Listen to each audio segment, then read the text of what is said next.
Bonjour les Love Sisters. On vous souhaite la bienvenue pour une nouvelle émission. Et toujours accompagnée de Sophia. Bonsoir. Souki avec son invité.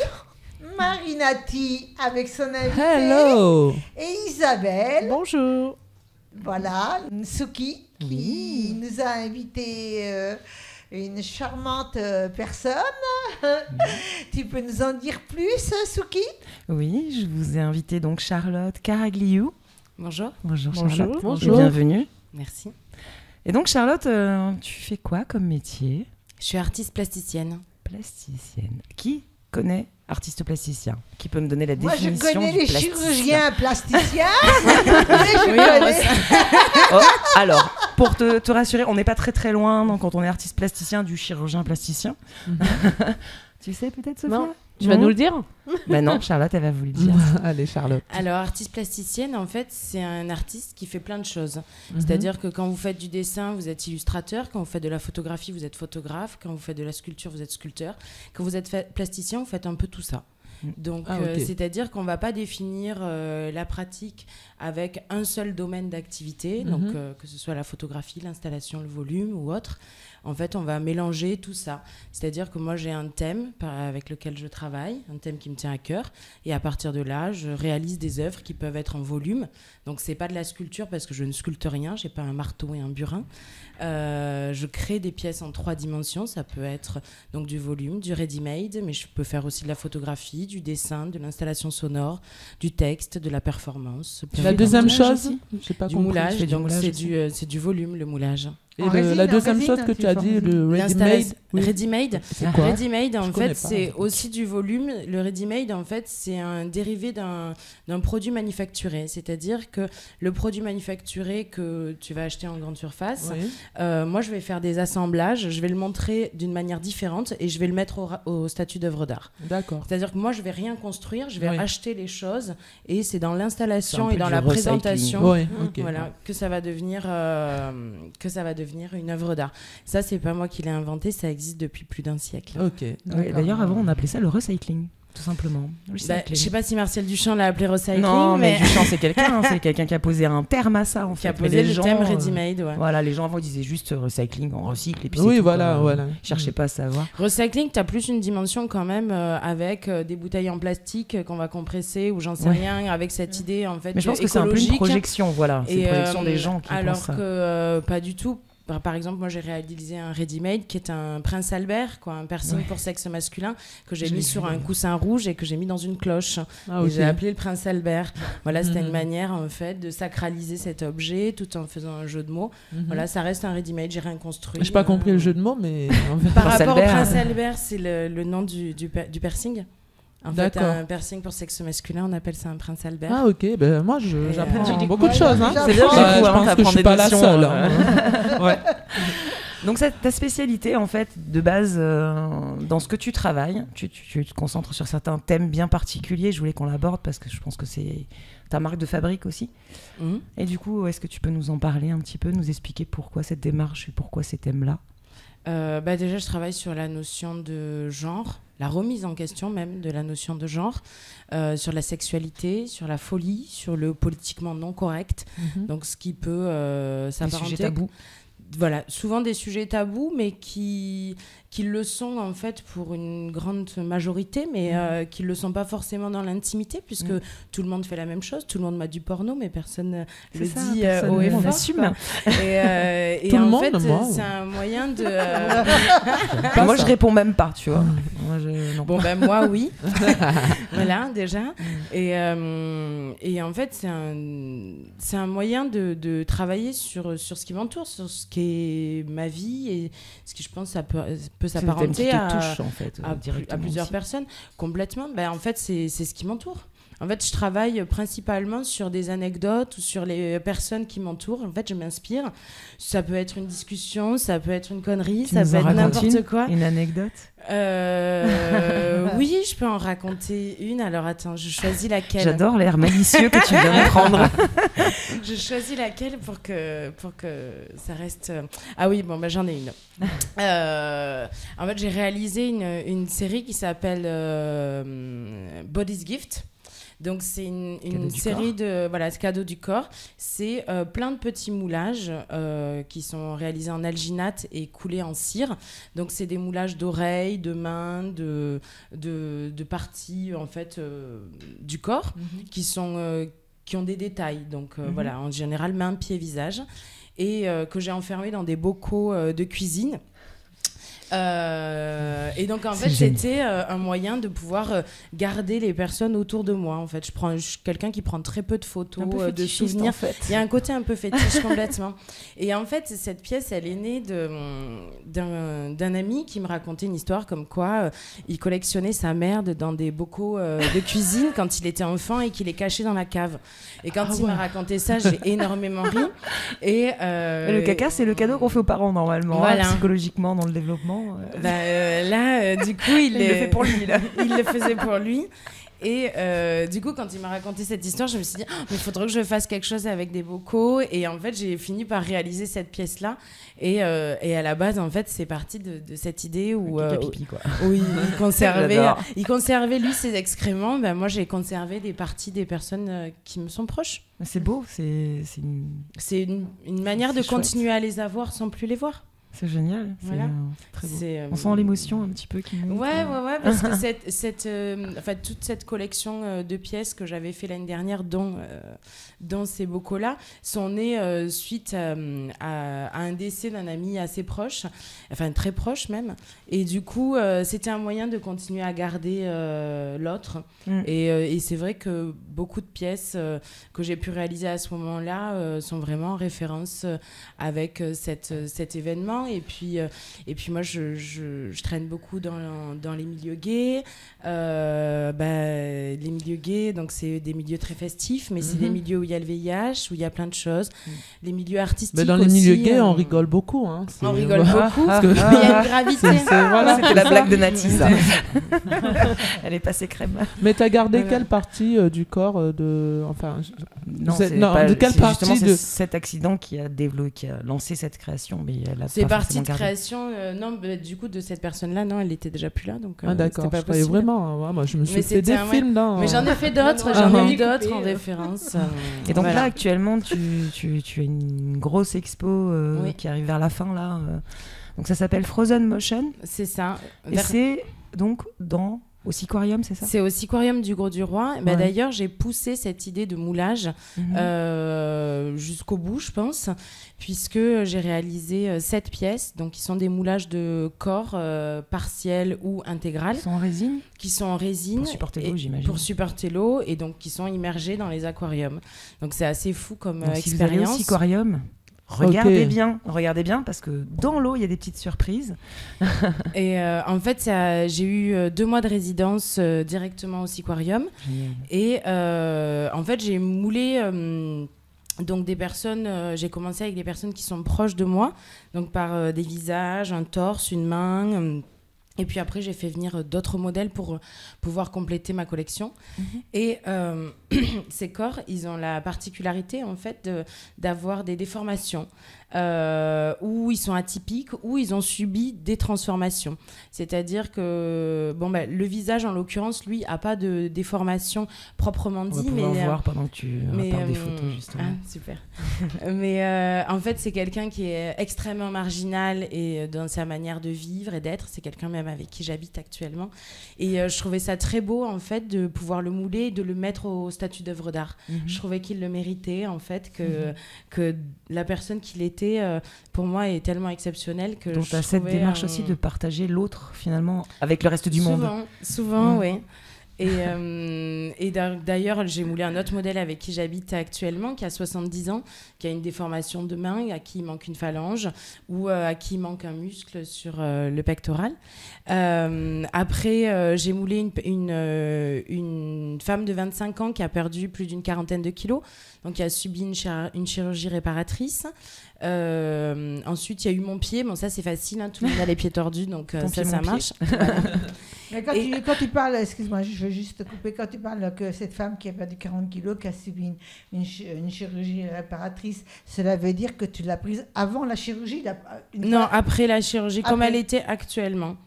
Ah, d'accord, ça aurait été une bonne idée aussi. Mais de prendre, avant, en fait, voilà. Il y a eu une chirurgie partielle. Il y a eu une chirurgie qui a été faite uniquement sur la poitrine et pas sur le ventre. Voilà. Donc j'ai déjà une partie en fait qui est très tombante. C'est ça que je voulais savoir. Et c'est ça que je voulais mettre en avant. Le côté retravaillé du corps et le côté non travaillé qui a c'est subi. Intéressant. Exactement. C'est intéressant. Puis justement cette déformation qui est tout à fait naturelle. Voilà, où, en fait les gens ont le corps qu'ils ont avec leurs expériences. Travailler sur l'être et le paraître aussi. Il y a de ça, oui, complètement. Et la dernière sculpture que j'ai réalisée, donc c'est un moulage de corps entier qui est une personne transgenre. D'accord. Sur qui en fait j'ai remplacé la tête et j'ai mis un crâne de morse. Voilà, pour créer en fait cet hybride assez étrange. En fait, ça devient une nouvelle créature, ça devient des divinités. Et le but d'immerger des œuvres au Siquarium, en fait, c'était de pouvoir créer des sortes de nouvelles découvertes ou de reliques. Et comme si on avait découvert ces statues dans les fonds marins. Moi, je trouve ça génial. C'est un peu un micro-habitat pour les poissons. C'est le cas. Pour les planctons. C'est super. Oui, c'est très intéressant. Et ces œuvres-là, tu les vends ? Oui. Voilà, c'est ce que je voulais faire. L'info n'est pas tombée de l'oreille d'une sourde. Hein. Donc, ça se vend, sachez-le. Si vous êtes intéressé, où est-ce qu'on pourrait trouver ton travail, du coup, si on est intéressé par une de tes œuvres, qu'on veut te voir à l'atelier ou te voir travailler? Vous avez mon adresse mail sur mon site. Donc, c'est charlottecaragliou.com. Et dans les contacts, vous avez mon adresse mail et mon numéro de téléphone. On peut venir te trouver et dire voilà, j'aimerais bien passer une demi-journée dans ton atelier pendant que tu crées. On peut se rencontrer, oui, bien sûr. C'est super, ça. Bien sûr. Donc, n'hésitez pas. Donc, allez la voir, allez voir le site. Donc, on l'appelle charlottecaragliou.com. Ouais. Un moulage d'une personne en entier, tu peux aussi faire un moulage d'une personne oui, c'est ce que j'ai fait, je l'ai fait. Je voulais aussi préciser long, hein, c'est 2 jours sur l'alginate, de travail, parce que les gens connaissent pas forcément l'alginate. L'alginate, c'est une matière... Alors, c'est un peu compliqué, c'est semi-liquide, donc quand on le pose sur la personne, ça prend vraiment toutes les formes du visage. C'est-à-dire que si vous avez un trou, un nez un peu déformé, ça marque absolument toute l'empreinte, complètement, beaucoup mieux que le plâtre en fait. Voilà pourquoi on utilise une base d'alginate et après du plâtre. L'alginate, je l'ai utilisé uniquement pour les visages, mains et pieds, parce que sur les grandes surfaces, comme par exemple le torse, c'est pas possible. Donc torse, c'est en bande de plâtre. Un corps entier peut pas aller, par exemple, j'ai un bassin de jardin, si. j'ai envie de qu'on me crée, je me mets toute nue, ton beau buste qui prône au-dessus en mode sirène, ce serait magnifique. Je me mets toute nue, tu me moules et je peux mettre mon moule dans le bassin. C'est possible. Est-ce que c'est possible? J'adore les idées de Myriam, mais complètement, c'est génial. Après, ça prend vachement de temps. En tête de trou, tu sais. Oui, figure de trou. Oui, c'est bien parce que c'est à vie presque. Donc, même si tu meurs, il y a encore un souvenir. Finalement, je crois que Stéphane, il serait harcelé par moi. Et ce serait pas mal, quoi. Jusqu'au bout, j'allais dire, jusqu'à la fin. Jusqu'à la fin. Donc, tu as des projets pour 2019, Chat ?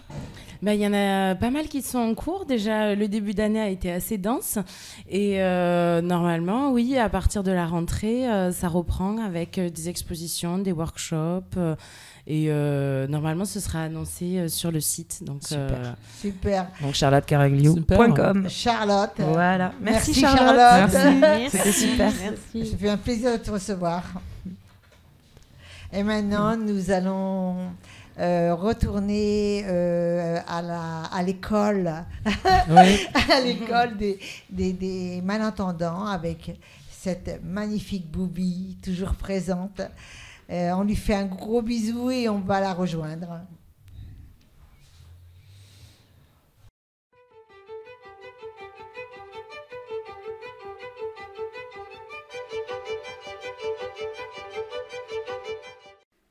C'est super, on est toujours ensemble. Vous avez vu, on ne se quitte pas. De toute façon, je ne pourrais pas trouver une remplaçante aussi fidèle que Boubi. Nous continuons notre leçon de malentendants et les signes qui vous feront apprendre peu à peu le langage. Où se trouve la pharmacie? Combien ça coûte? À quelle heure partons-nous? Où allez-vous en vacances? Brosse-toi les dents avant d'aller dormir.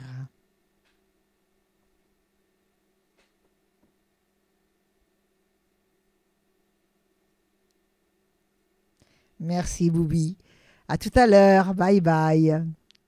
Et nous voilà de retour de Boubi. Excusez-moi, mais c'est quelqu'un en face de moi qui me fait rire. Je ris pas toute seule comme une folle. C'est ça, ouais. On a compris qu'on était tous folles, toutes folles ici. Si, tu es schizo. Et nous allons passer avec quelqu'un qui m'est très cher et que je connais depuis très longtemps et qui est avec moi maintenant. Marinati, qui nous a tous invités. Alors, tu es nez à nez avec mon invité. Je suis nez à nez avec ton invité. Neya. Bonjour Neya. Bonjour. Salut Neya. Alors, merci d'être là avec nous. Avec plaisir. Oh, la voix. Elle est en train de fondre, Marinati. Alors, Neya, j'ai l'œil qui pleure. Elle se décompose là. Ah bah, je chambrerai toutes les quatre, hein, toutes les cinq. Neya a la voix puissante. Tu viens d'où, Neya? Originaire de Paris. De Je suis Paris. de Paris à la base. Mhm. Et comme beaucoup de monde, je suis dans le sud maintenant. Et t'es bien. Voilà. Depuis quand Ça fait 8 ans à peu près D'accord. que je suis dans le sud. Et au niveau musique, alors, raconte-nous. Tu fais quel genre de musique? Alors, musique, ça a commencé très jeune, on va dire, hein, comme beaucoup de personnes. Et puis, dirigé dans beaucoup de styles aussi, parce que j'ai grandi avec plein de chanteurs, j'ai fait mon adolescence avec plein d'autres. Donc, en fait, j'ai plusieurs, on va dire, plusieurs musiques. Plusieurs influences. Ouais, plusieurs influences, ouais. Donc, on va dire, il y en a une qui m'attire un peu plus, c'est le latino. Ouais. Ce qui m'attire un peu plus, on va dire. Donc, j'ai commencé par autre chose, et puis j'ai fini par là, en ce moment, je suis sur le latino. Autre chose, c'était quoi? Autre chose, c'était tout ce qui... C'était vraiment varié. C'était vraiment variette. Mais je me sens mieux dans le latino, donc du coup, je suis resté dans le latino. D'accord. Et tu écris tes textes? Alors, latino, non. Je lis pas parce que, il faut pas faire de fautes, c'est de l'espagnol, donc là, ça rigole pas. donc, non, en français, j'écrivais. Oui. Mais en espagnol, non, je laisse le soin aux Espagnols d'écrire ça. D'accord. Donc, tu as un ami... J'ai des paroliers espagnols qui font les musiques. Ouais. D'accord. Et quelles sont tes références musicales, alors, justement? Alors, c'est parti de très loin, de Stevie Wonder, James Ingram, etc. Et puis, ça finit par Maluma, Piso 21. Enfin, il y a plein de... Vraiment de... Ça va très loin, quoi. C'est très varié. Et tu peux nous raconter l'anecdote quand tu avais 10 ans? Il s'est passé quelque chose à 10 ans? Oui, quand j'avais 10 ans, on va dire... à la base, il faut savoir que je chante depuis très jeune. Et puis, à l'école, évidemment, je passais outre mes mauvaises notes, d'ailleurs, grâce à ça. Parce que je chantais bien. Et je chantais en classe et je chantais à la cantine. Et donc ma mère appréhendait d'aller aux réunions d'élèves. Mais je passais outre parce qu'ils disaient tous « Oh, il a une voix, votre fils. Par contre, les notes... » Voilà. Donc, je passais outre, ça va grâce à ça, parce que je prenais le micro très facilement, on va dire. Il fallait pas me prier longtemps pour prendre le micro et chanter. Et puis voilà, même dans les fêtes familiales, etc. Même si c'était un orchestre de 10 personnes, j'y allais, je montais, je chantais. Tu chantais. Et à 18 ans, tu passes un casting. Alors à 18 ans, je passe un casting. Il y avait un cabaret où j'allais très souvent en tant que client, on va dire, parce que j'aimais bien ce cabaret à Paris, qui était très connu à l'époque. Et donc, où il y avait beaucoup d'artistes, d'ailleurs, Dujardin, Bruno Salomon, plein d'artistes connus maintenant. Et où il y avait un chanteur, d'ailleurs, qui chantait aussi. Et j'écoutais, puis je me suis dit, j'aimerais bien chanter un jour dans ce cabaret. Et puis un jour, je rentre, et puis je lui dis, c'est possible de faire un casting pour chanter? Puis il me dit, oui, bien sûr. Surtout qu'on a le chanteur qui va partir. Je dis, bon. Et je chante une chanson de Mike Brandt. Ouais. Et puis... laquelle, tu t'en rappelles? Je crois que c'était Dis-lui. feeling. Et donc, je la chante, et puis donc, je m'en vais, il me dit oui, très bien, on te rappelle si c'est bon et tout. Et puis, j'avais pas de nouvelles. Ouais. 1 semaine, 2 semaines, j'ai dit bon, c'est mort. C'est mort, ouais. Et puis, ils répondent pas quand c'est chiant, voilà, ça. donc ils disent pas non. Ils disent pas non. Ils disent pas non. Voilà. Si t'as pas de nouvelles, c'est que c'est pas bon. Pour l'espoir. Donc, et puis un samedi soir, je passe devant, et puis je dis tiens, j'allais boire un verre. Et donc, je tape à l'entrée, et puis il fait ah, le voilà. Je dis qu'est-ce qui se passe? Le voilà, Mike. Il m'appelait Mike, du coup. Ah ouais. Parce qu'ils avaient doublé mon prénom. Ouais. Et donc, du coup, ils m'ont dit le voilà, putain, on a perdu ton numéro de téléphone, donne-nous ça, nana. Et puis, depuis, j'ai travaillé pendant 4 ans, tous les jours. En fait, t'avais réussi, en fait, ce casting. J'avais réussi, mais il avait perdu sûrement mon numéro ou quoi. Et puis voilà. Heureusement, tu l'aimais bien, ce cabaret, sinon tu ne serais jamais retourné. Mais bon, je suis passé avant avec la haine un petit peu avant, quand même. Ah ouais. Mais bon. Tu es compositeur? Alors, j'étais compositeur, je compose de moins en moins. Parce que je laisse le soin de composer pour moi, on me compose des trucs pas mal. Donc et donc, tu as des paroliers pour l'espagnol qui traduisent qui traduisent, qui écrivent en espagnol. Et en français, c'est toi. Et français, c'est moi. Le français, c'est toi. Et les compositeurs différents ou Non, c'est toujours je travaille avec une personne. En fait, la production me donne une personne. D'accord. Ok, après tu as fait des passages aussi à la télé? Voilà, j'ai fait plusieurs passages télé. Bon, après j'ai travaillé comme beaucoup de chanteurs dans les clubs de vacances, Club Med, etc. Enfin, bateau croisière, etc. où je vivais que de ça, finalement. Je l'ai jamais fait ça. C'est comment de faire travailler Non, de le Club Med. Oui, de chanter sur les bateaux de croisière. Alors, c'est bien, c'est bien. Ça se passe, c'est bien, mais tu pars pour plusieurs mois. Alors, voilà, oui, c'est ça. Et tu vas pour les touristes. Ouais. C'est Isabelle qui te parle, on dirait pas. Donc, c'est sympa, mais c'est long. Voilà, c'est long. Il faut pas avoir. Voilà, c'était des 2 mois, 3 mois. Tu pars 2 mois, 3 mois et tu chantes tous les soirs. Ah ouais, c'était pratiquement tous les soirs. Voilà, c'est ça. Comment ça se passe quand tu es en croisière? Comment ça se passe quand tu rencontres les estivants qui sont sur le bateau? Sur le bateau, ils te reconnaissent, ils parlent avec toi, ils te prennent des verres. Comment ça se passe? Voilà, tout à fait ça. Surtout le Club Med, c'est assez particulier, c'est qu'on avait l'obligation de déjeuner, prendre le petit-déj même le matin avec eux. Ah ouais. Pour connaître tout le monde en fait. Oui. Ça fait beaucoup là. Comme les éduques. Donc du coup voilà, on chantait le soir. Ça c'est une contrainte, parce que la contrainte est dure. Hein. Moi je pourrais pas. C'est pas évident. Donc en fait voilà, donc tous les matins il fallait déjeuner, le midi il fallait manger avec eux, le soir il fallait manger. Donc mais comment tu pouvais ça permet aux clients de s'identifier en fait quand tu te revois, ils savent tout de suite que c'est toi. Moi je suis d'accord, mais comment tu es obligé de te partager? Donc s'il y a 200 personnes sur le bateau, c'est 3000 tous les jours, changer de table. 200, hein. Alors on n'avait pas le droit de manger 2 fois la même table. Hein. Ouais. Ah oui, il fallait vraiment il fallait pas nous voir à la même table le matin par exemple, on était obligé de changer de table le lendemain. Mais ça c'était à l'époque ou c'est encore comme ça? C'est toujours comme ça. Je pense. C'est assez. Oui, c'est pour que ça soit vraiment familial. T'as une devise, Neya, c'est laquelle? Tu t'en rappelles? C'est toujours y croire parce que c'est vrai, parce que avec le temps, des fois, on oublie et puis on baisse les bras et puis après, ça retombe à un moment où on s'y attend finalement plus. Parce que quand on s'y attend trop, justement, c'est là que ça arrive pas parce qu'on compte trop là-dessus. Comme l'amour, hein. Aussi, ouais. Non, c'est vrai. Tu vas me faire pleurer, Nathalie. Pourquoi tu parles de l'amour? Je sais pas, c'est le sujet qui me concerne apparemment. Pourquoi elle parle de l'amour? Non, mais d'un coup, voilà.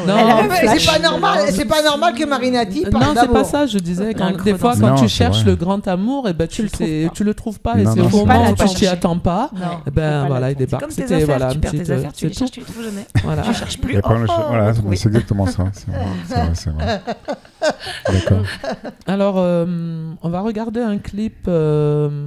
C'est en espagnol, donc c'est ton parolier qui a écrit. Voilà, donc c'est une chanson qui s'appelle Te espero. Ça veut dire je t'attends. Voilà, je t'attends, l'espoir, qui a été tourné sur Montpellier. En plus. Où ça, Montpellier? Grand Travers. Au Grand Travers, voilà, ok. Grand Travers, sur les plages. Ouais. Et donc avec une chanteuse qui chante avec moi qui s'appelle Audrey. Audrey, oui. Que j'ai connue sur Facebook. D'accord. Voilà. Comme donc, quoi, hein. Les réseaux. Comment ça s'est passé? Parce que en fait, j'aime bien. Les réseaux. C'est bon. Non, parce que j'aime bien en fait faire participer un petit peu tout. Je sais pas, faire vraiment un petit peu les castings à la sauvage limite. Ouais. Et donc je recherchais une chanteuse. Enfin moi et la production on cherchait une chanteuse et ils m'ont donné libre accès. Donc du coup j'ai mis une annonce sur Facebook comme j'ai un réseau qui est assez important au niveau chansons, etc. Et donc, j'ai reçu plusieurs candidatures et puis j'ai retenu celle-là parce que je l'imaginais vraiment dans cette chanson. D'ailleurs, ton Facebook, c'est quoi? C'est Neya. Neya, voilà, ok. Pour la page les auditeurs. Okay. C'est la page Neya. Ok. Voilà, et donc après, Te Espero s'est fait comme ça. Donc on a enregistré en studio et puis on a fait après le clip. Super, et bien qu'on va regarder tout de suite. On va regarder le clip. Allez, on y va.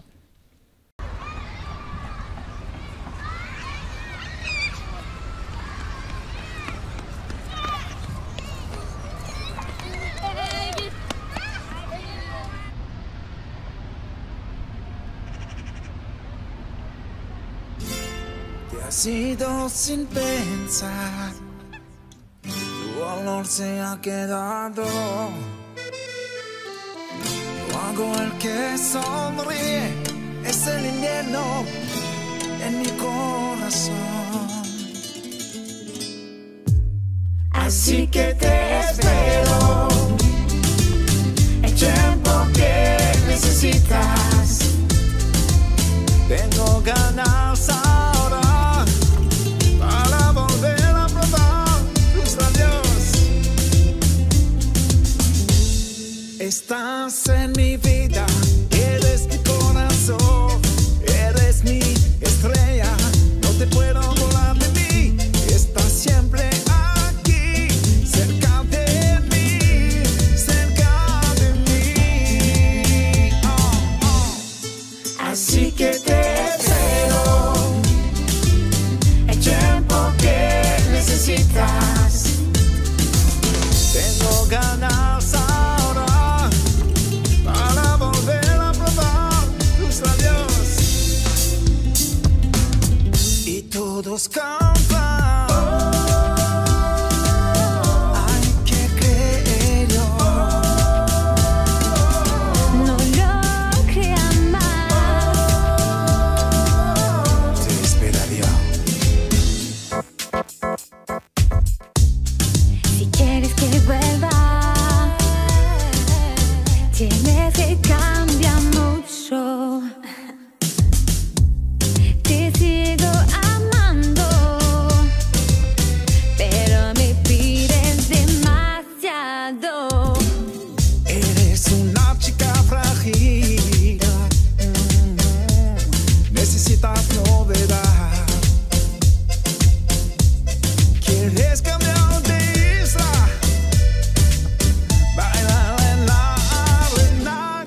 Así que te espero, el tiempo que necesitas.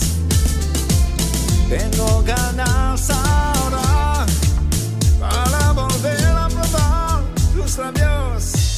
Solo me puedo disculpar. Son palabras. No puedo vivir sin ti. Es demasiado tarde. No es fácil, sabes, pero tengo esperanza en mí. Escucho tu canción preferida, la que siempre cantábamos.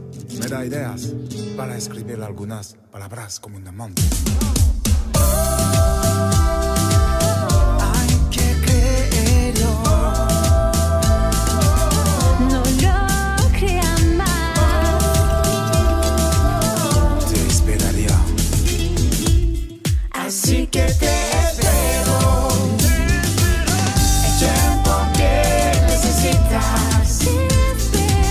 Tengo ganas ahora para volver a probar tus labios.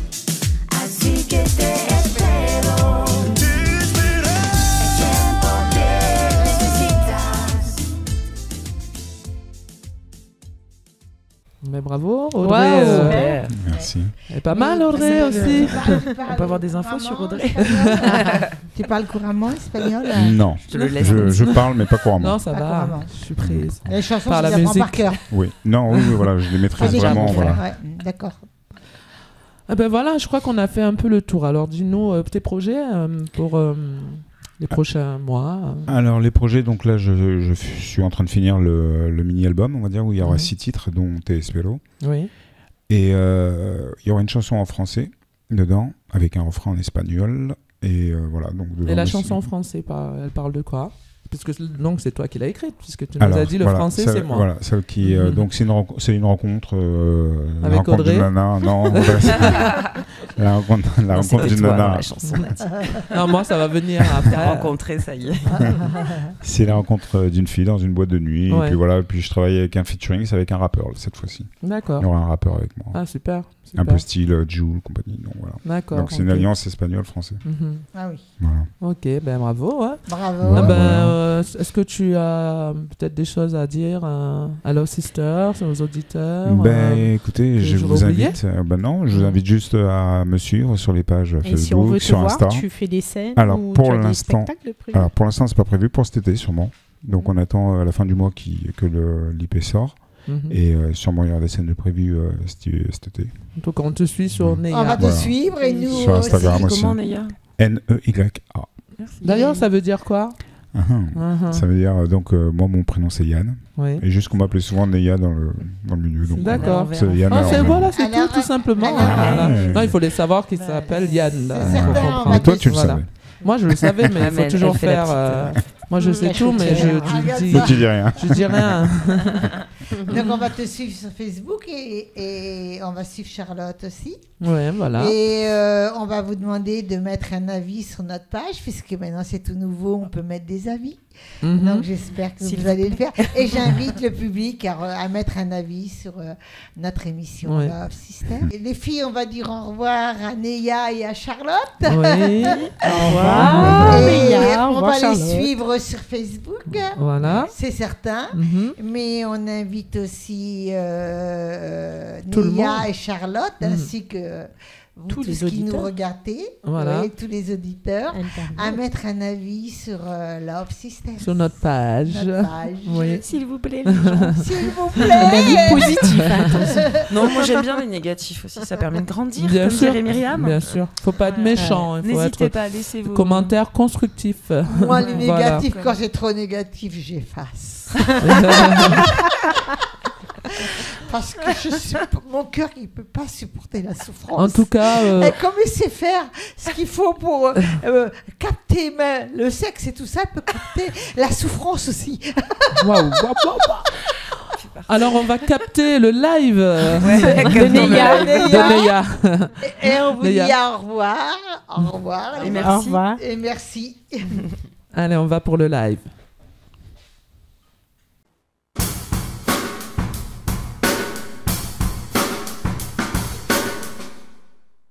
Et nous nous retrouvons sur notre scène de Love Sisters. Vous êtes là encore? Alors on va accueillir Neya qui va nous interpréter Papala Papam. C'est parti!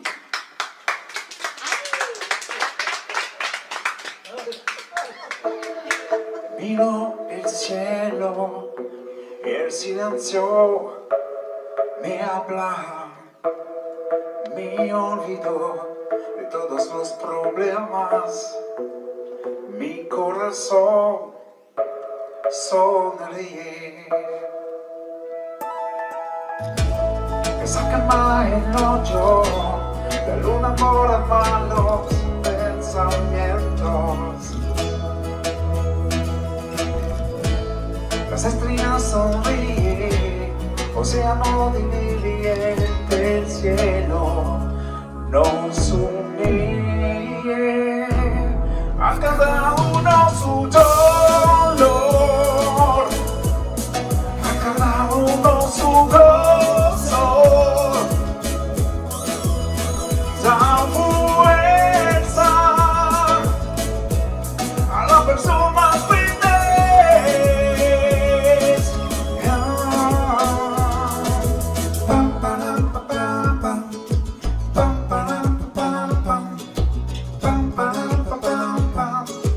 Lo cantamos así.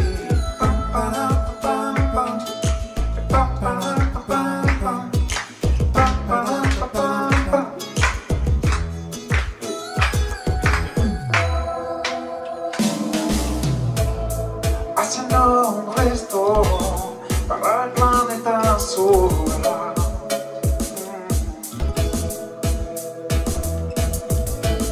Se necesita música, ella baila la vida, ella abre el mundo a cada uno su dolor, a cada uno su gozo, da fuerza a la persona triste. Ça fait comme ça tout le monde chante. Pa pa la pa pa pa pa pa la pa pa. C'est celui-là. Pa pa la pa pa pa. Hey, a cada uno su dolor, a cada uno su gozo, da fuerza a la persona triste.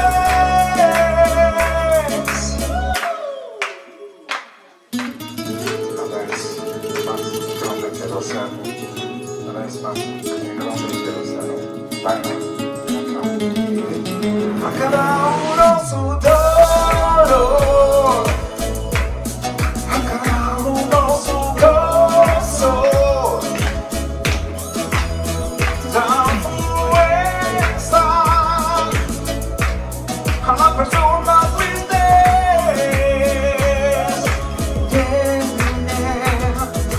Pam, pam, pam, pam, pam.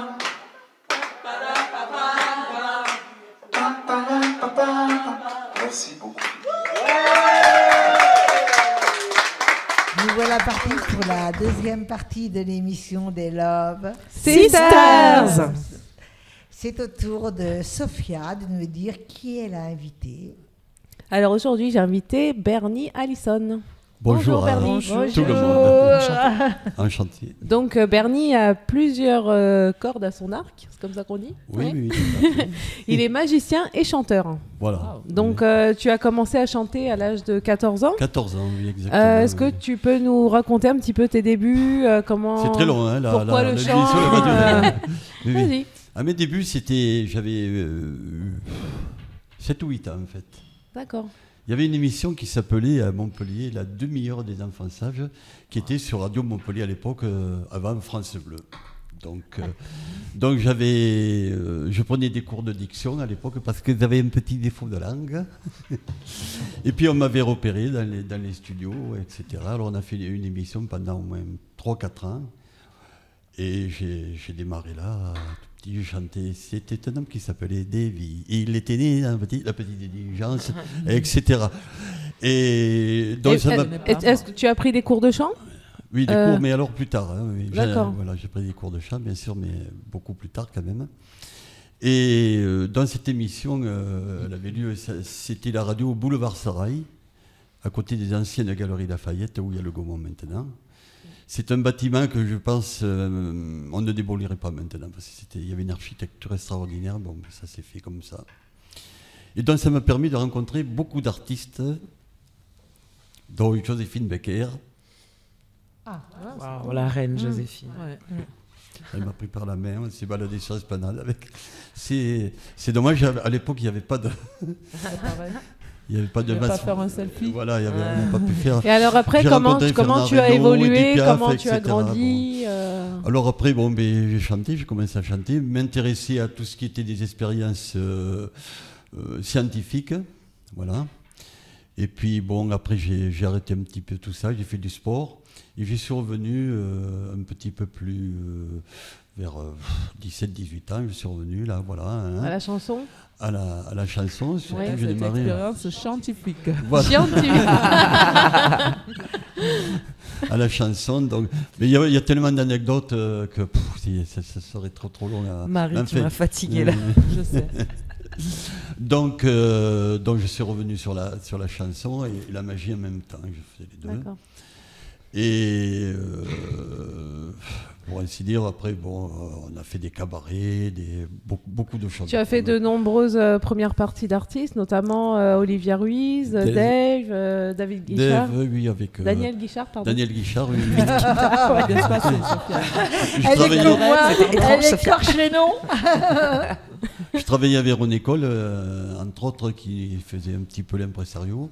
Donc j'ai connu Didier Blanc, le père d'Olivia Ruiz, et j'ai connu Olivia Ruiz, elle avait 4 ans. Ah oui. Elle est du coin, non, d'ailleurs? Oui. Olivia, elle est pas loin. Non, elle est à Marseillette. Marseillette. Et son père, c'est Didier Blanc, voilà, tout à fait. Elle s'appelait Olivia Blanc, voilà. Donc, on sait tout. Fallait pas le dire. On peut le dire. Et donc, tu chantes plutôt des reprises d'artistes. Voilà, tout à fait. Alors, qu'est-ce qui t'inspire en fait? Les textes, mais moi, les j'ai mélodies, chanté Ferrat beaucoup oui. Ferrat. On m'a dit d'y revenir dessus parce qu'on m'a comparé un petit peu au niveau vocal à Ferrat, voilà.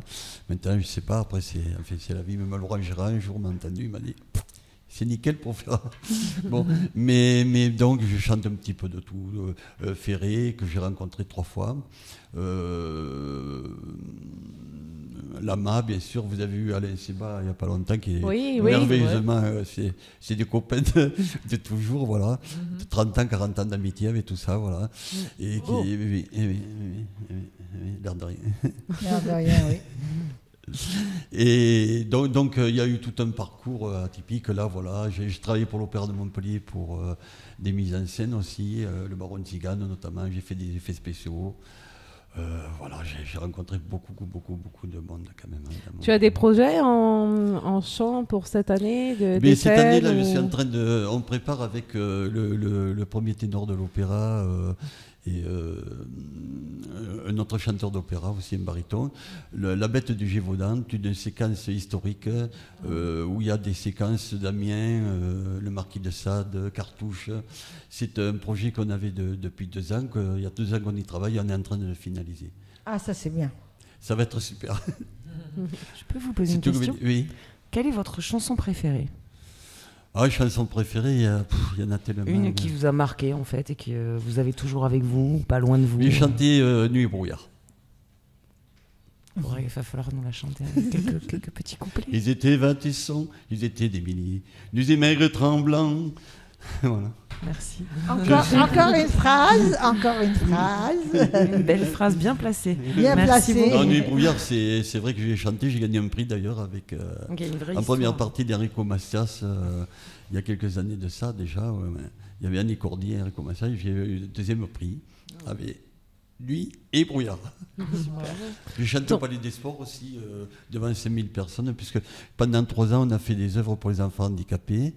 On avait un spectacle de 3-4 heures que je montais avec mon copain Francis Martin, qui était maître nageur, mais qui était aussi pianiste, qui était mon pianiste, etc. On a fait des trucs à l'époque, voilà. Et donc, Nuit et brouillard, j'avais fait des effets spéciaux à l'époque.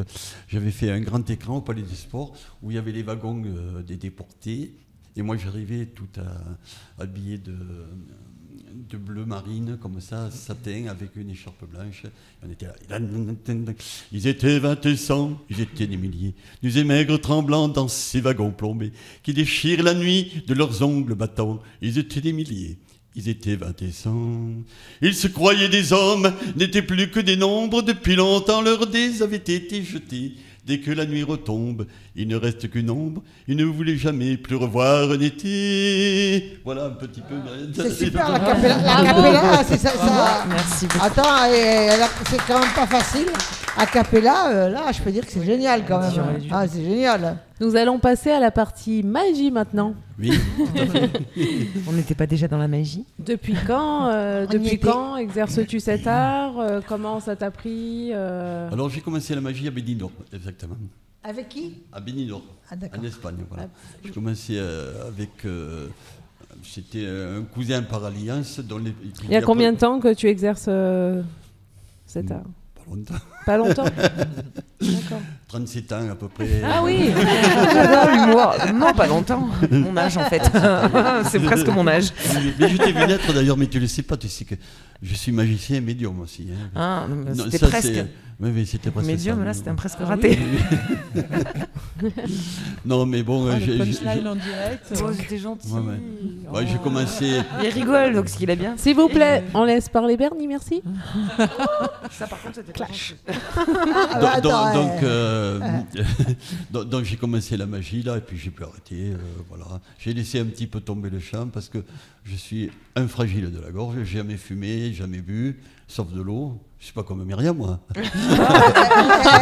Et la punchline, là, c'est l'heure. Hein, mais vous avez vu la réputation Alors là, pourquoi tu m'as déjà vu boire un petit verre de champagne? Non, non, jamais.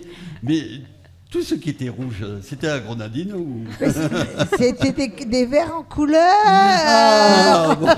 Si, je sais qu'il existe plusieurs types de magie. Laquelle exerces-tu? Mais la magie générale, voilà, il y a les grandes illusions. Le problème, c'est qu'il n'y a plus beaucoup de cabarets, il n'y a plus beaucoup de... Il n'y a plus beaucoup... d'Internet. Voilà, Et tu travailles avec des animaux? Oui, tout à fait. Oui. Les colombes. Les colombes. Des lapins, j'ai des lapins. Et les colombes, elles sont gentilles, sont sages? Elles sont très très sages. Elles sont sages? Oui, elles sont très sages. D'ailleurs, tu l'as vu, ou tu vas le voir. Ou... Voilà. Ouais, j'ai regardé une fois un extrait sur ce que tu faisais, c'était pas mal. Mais là, je crois qu'on va le voir en live bientôt. Oui, dans quelques minutes. Tu verras tout à l'heure. Et les lapins, ils sont sages? Ah oui, les lapins. Ils disparaissent dans le chapeau. Et ils sont revenus. D'ailleurs, comment les lapins ils peuvent obéir? Tu es bien obligé de les acheter. Tu les achètes pour qu'ils obéissent. C'est hallucinant un lapin parce que c'est très très intelligent. Voilà, c'est un petit peu comme le chat, hein, le lapin, ça comprend. Moi j'en ai un, je lui parle le matin et tout. Il me répond en plus. Il dort dans ton lit? Il me répond. Tu sais qu'il me répond, mon lapin. Et il y a mon chat qui dit il est extraordinaire, je ne comprends pas. Mais le lapin qui parle, je n'ai jamais entendu ça. Bah, les lapins, ils font des est-ce qu'il dort dans ton lit, ton lapin? Est-ce qu'il dort dans ton lit, le lapin? Non, je préfère. Non, pas c'est le lapin, non, mais les lapines, oui. Oh là là, ça vole. Amis de la poésie, bonsoir. Amis de la poésie, bonsoir. Il dort avec les lapines, tu vois. Je fais aussi des brèves de comptoir, mais là, j'en parlerai pas parce que c'est un autre sujet de notre émission. Voilà, oui. Je peux poser une question, Sophia? Vas-y, je t'en prie. Merci, parce que maintenant, je sais qu'il faut demander l'autorisation. Ah oui, c'est pas l'autorisation. Maîtresse. Non. Est-ce que, en fait, vous faites la magie en chantant? Vous chantez en faisant de la magie? Mais on m'avait... Alors, ça, je ne l'ai pas dit, mais j'ai eu plusieurs profs de chant. Donc, j'ai eu, à l'âge de 16 ou 17 ans, quand même... un ténor qui s'appelait Ernest Curtis, qui a été comparé à Caruso, qui était réfugié de la guerre d'Espagne, du franquisme, disons, et qui m'a commencé à apprendre le chant. Voilà. Et c'était une voix fabuleuse. Alors j'ai appris le chant lyrique d'abord. Après ça, j'ai arrêté. Je suis resté 3 ans à la chorale de la cathédrale de Montpellier. Pardon. Et après, j'ai pris plus de 20 ans de cours de chant à 7 avec la première prof de Brassens, qui s'appelait Madame Rose Pujol. Voilà. D'accord. Voilà. Et tout ça, je le faisais en faisant de la magie. Je prenais des cours de chant, je chantais très peu. Et puis on m'a dit, mais il ne faut pas rester comme ça. Alors justement, elle me disait, ça serait bien que tu chantes en faisant un tour de magie. Ça m'est arrivé. Oui. Peut-être que là, je relancerai la machine pour ça. Oui, ça peut arriver. On peut faire des mélanges, des choses un petit innovantes. Hein, je veux dire, voilà.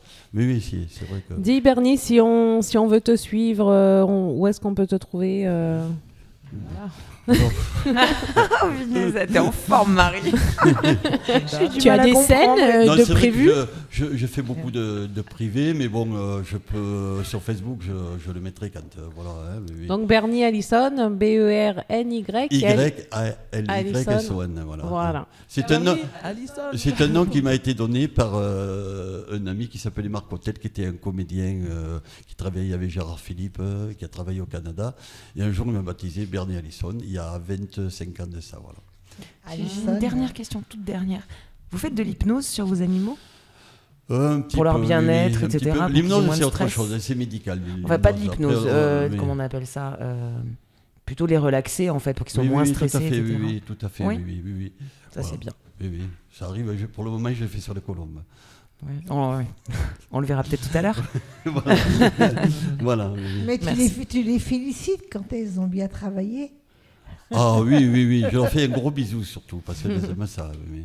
Ils aiment les bisous? Ah oui. Ça leur fait du bien, ça, vous faites ça, comme les enfants, comme toi. T'aimes pas les bisous, toi? Bah si, j'aime bien les bisous. Je peux poser une question? Est-ce que vous faites aussi Ça sur les êtres humains, relaxer comme ça, les apaiser. Non, j'ai jamais voulu. Et Marie-Nicole, elle veut être apaisée. Ah oui, mais en fait, je crois que... Elle pose pas une question anodine, Marie-Nicole. Pas anodine. Elle a besoin d'être relaxée. Y a-t-il quelqu'un dans l'assistance pour relaxer Marie-Nicole? Je pourrais le faire parce qu'il y a beaucoup de demandes à l'heure actuelle dans la société. Il y a beaucoup de gens qui ont besoin de thérapie. Voilà, on vit trop vite et c'est ça le problème. Hein, voilà. C'est vrai qu'on veut tout de suite, et même hier. Si nous, on a envie de relaxation, les animaux, pareil. Hein. Alors, je voudrais quand même vous dire, tu m'as dit si je parlais, voilà. J'ai un fils qui a été danseur de l'Opéra de Paris, pendant ballet de Lyon pendant 20 ans. Mon fils a été dans les plus grandes scènes du monde. Et ma fille est violoncelliste. Voilà. D'accord. Ah, c'est bien. Voilà. Et mon frère était peintre, un grand peintre, malheureusement il est décédé. Famille d'artistes, oui. Ouais. Je voulais un petit peu rajouter tout ça parce que vous sachiez. C'est important, puis même pour eux. C'est leur rendre hommage en plus, donc c'est bien. Mais après, des anecdotes, j'en aurais parce que bon, j'ai travaillé beaucoup. Ça s'appelle comment votre fils? elle cherche vraiment un massage. On dirait qu'elle cherche à se placer. Non, placer, c'est fait déjà. Non, Bernard, il s'appelle. Bernard, mais là, rien n'est acquis dans la vie. Rien n'est acquis dans la vie. Il a arrêté, mais il n'est pas ici. Sait-on jamais qui passe par là. Lyon, Paris, et puis bon, il est souvent à l'étranger. Bernie, merci d'avoir accepté mon invitation. Merci. On va te retrouver sur la scène des Love Sisters pour le tour de magie et puis une chanson. Et une chanson. Voilà. Bernie, merci. Merci parce qu'il y en a qui refusent. On t'a dit merci. Non, jamais. On va te suivre. On va te suivre, Bernie aussi. On va te suivre. Mais j'espère, parce que vous êtes adorable de toute façon. C'est gentil. Si tu peux nous mettre un avis sur... sur la page de Facebook. Tu vas les payer. Un peu discipliné, mais on est gentil. Oui, mais on ne peut pas se prendre au sérieux. On veut que ça se fasse. Mais surtout aujourd'hui. Non, mais je crois qu'on n'y arrive pas d'ailleurs. C'est l'ambiance générale aujourd'hui, c'est compliqué. Merci encore, Bernie. Moi, je trouve quand même, il faut applaudir les caméramans parce qu'ils sont fatigués. Ils ont marre de nous. Bravo. Ils peuvent plus nous entendre. Il m'a dit j'ai mal au dos. Mal aux oreilles. Et vous savez, quand un musicien a mal au dos, qu'est-ce qu'il fait? Et nous, on a mal au dos, on se plaint pas. Non, il joue en fa. On se plaint pas. Redis la phrase. Moi, j'ai pas entendu la phrase. Non, mais j'écris. Redis la phrase. J'écris beaucoup de brèves de comptoir. Redis la phrase, s'il te plaît. Quand un musicien a mal au dos, qu'est-ce qu'il fait? Il joue en fa. Ah oui. Ah oui. Parce qu'il y a des. Do, ré, mi, fa. Sol, la, si, do. Il y a des flûtistes, ils ont mal à la hanche aussi. Bon, voilà. Merci beaucoup. On va te voir là. Et on va avoir un plaisir de te voir en live. Merci. On y va pour le live. Pour le live. Allez, hop. Donc nous revoici sur la scène des Love Sisters, Bernie Allison qui va nous faire quelques tours de magie. À toi, Bernie.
Alison sur la scène live des Love Sisters. Il va chanter une chanson de Ferrat, La Montagne.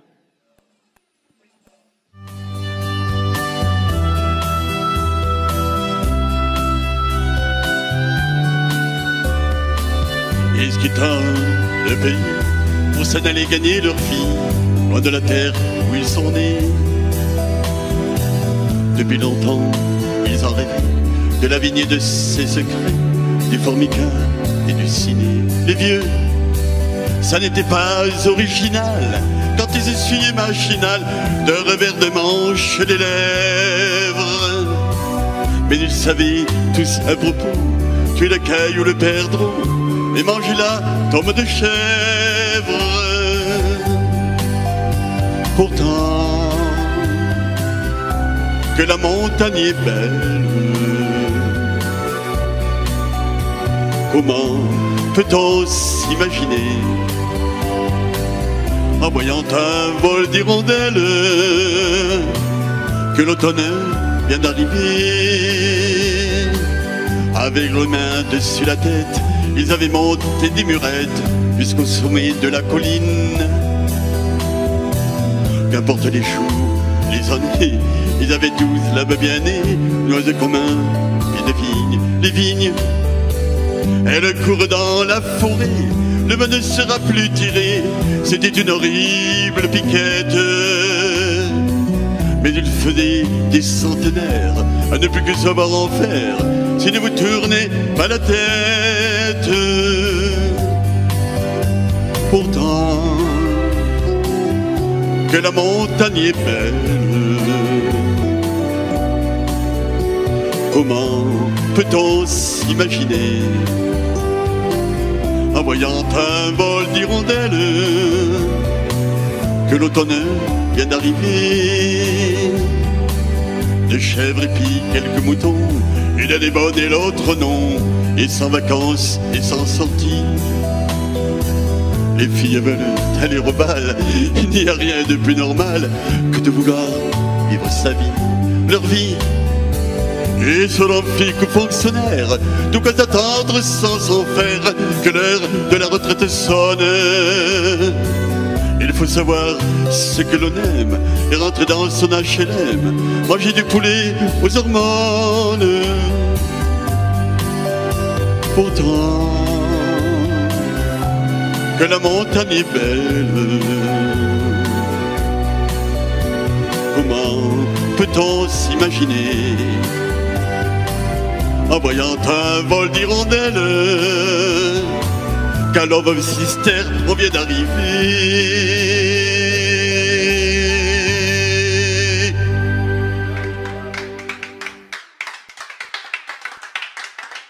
Voilà, merci beaucoup. C'était super, Bernie, Alison. Merci beaucoup. J'aime bien dire Alison parce que c'est un prénom que j'aime beaucoup féminin. Alison, c'est ma copine, moi. Mais moi, tout à l'heure, vous n'avez pas entendu, mais la refait. J'ai dit tout à l'heure, je t'ai dit Bernie. Alison. Réponds. Alison. C'est au tour d'Isabelle, la belle Isabelle, Myriam. avec ses beaux yeux bleus et ses cheveux bleus. Tu es daltonienne, tu es daltonienne, Myriam, parce que j'ai pas les yeux bleus. Vert marron. Non, ils sont un peu clairs quand même. Hein. Isabelle, elle a les yeux bleus ouverts, on s'en fiche. Isabelle a des beaux yeux. Non. C'est bon, ça y est. Non, sois sérieuse, Myriam. Non, mais voilà, on s'amuse, c'est pas grave. Ils sont clairs ces yeux de toute façon. Oui, bon. Voilà. Allez. Principal. Sur ça. Alors Isabelle, sur ce, aujourd'hui. Sur ce, Isabelle, la belle aux yeux verts. Bon, allez. Aujourd'hui, j'ai pas une, mais deux invités. Olé. Oh. Donc Christine Le Soil, qui est coach professionnelle et présidente de l'association Entre Ciel et Mer, qui est venue accompagnée de Véronique Despioches, équipière. Bravo. Bonjour. Merci. Bonjour Christine. Merci. Bonjour Véronique. Ouais. Donc Christine, en 2015, vous avez créé l'association Entre Ciel et Mer. Oui. Pourquoi donc en fait, association? J'ai créé cette association Entre Ciel et Mer parce que j'avais envie de partager une passion qui est la mer, et surtout après une tempête. C'est-à-dire qu'en fait, notre association accompagne des femmes après le cancer du sein, donc toute cette partie, soit après une opération, après les lourds traitements, pour déposer le plus jamais comme avant et repartir et prendre la barre en fait de leur devenir. Et c'était simplement pour moi une envie, un challenge au départ, puisque je l'ai vécu il y a 5 ans maintenant, cette tempête. Et 1 mois après ma mastectomie, j'étais sur un bateau et là tout s'est rassemblé. Donc effectivement, donc il y a mon métier, je suis coach, et toute cette symbolique avec la mer, larguer les amarres, se fixer un cap. Il n'y a pas de vent favorable à celui qui ne sait pas où il va, Sénèque. Et donc tout ça a fait qu'à un moment donné, voilà, il y a des équipières aussi qui ont embarqué sur ce beau projet, en fait, grâce aussi à un partenaire, parce que sans bateau, on reste à quai. Donc un partenaire, en fait, qui s'appelle UCPA, donc de très beaux professionnels. Vous organisez des séjours en voilier ? En voilier de 3 jours pour donc des femmes. Elles sont 4 ou 5 à bord. Elles n'ont jamais navigué. Pas forcément, mais elles ont cette petite envie en fait de dire voilà, je largue les amarres et je laisse derrière. Voilà, je laisse derrière pour du renouveau. On est au printemps en plus, non, mais voilà, pour du renouveau. Donc elles larguent les amarres, elles embarquent avec vous ? Elles embarquent avec moi et une monitrice de voile, parce que vraiment le cadre est bien professionnel en fait, et puis surtout sécurisant, parce que ces personnes en fait, elles y vont pour l'aventure, elles y vont parce que je me souviens, il y en a une qui me disait je vois toujours passer les bateaux et là j'ai envie d'embarquer, et puis donc elles y vont aussi pour, je vous dis, on ne parle pas de la maladie quand on est à bord, c'est un moment de vie, de partage, et surtout il y a un processus quand même aussi d'accompagnement. Pour le faire très bref, en fait, quand on est à bord, il faut qu'on fasse l'avitaillement ensemble, qu'on partage des cabines, et aussi qu'on apprenne un peu la navigation. Donc nos 2 points aujourd'hui de navigation sont en Méditerranée, du côté de Toulon, et en Atlantique, à Lorient. Ouais. Donc vous pouvez nous parler un petit peu du déroulement de ces 3 jours et quel est le coût du séjour ? Alors le déroulement en fait du séjour, donc sur 3 jours, donc il y a une première étape, comme je disais, elles se connaissent pas, elles arrivent effectivement donc à bord, donc on se présente, elles arrivent avec une intention, voilà. Pendant ces 3 jours, j'ai envie de soit reprendre une activité, pas forcément professionnelle, mais physique ou autre. J'ai envie de prendre soin de moi aussi, ça arrive souvent. Et puis oser aussi faire une coupure pour aller de l'avant. Donc la première journée, on va aller faire les courses, on se connaît, elles sont... Donc sur un bateau, je ne sais pas si vous voyez, mais donc c'est des 12 mètres. Et donc l'idée, c'est aussi de vivre, restreint, mais aussi de vivre ensemble et de partager ensemble. Et très très vite, en fait, comme je vous disais, première étape, où c'est que j'ai envie d'aller après. Donc au moins le nommer. Jeter sa colère à la mer, donc ça c'est la 2e journée. Et surtout se faire plaisir, en fait, et apprendre à naviguer.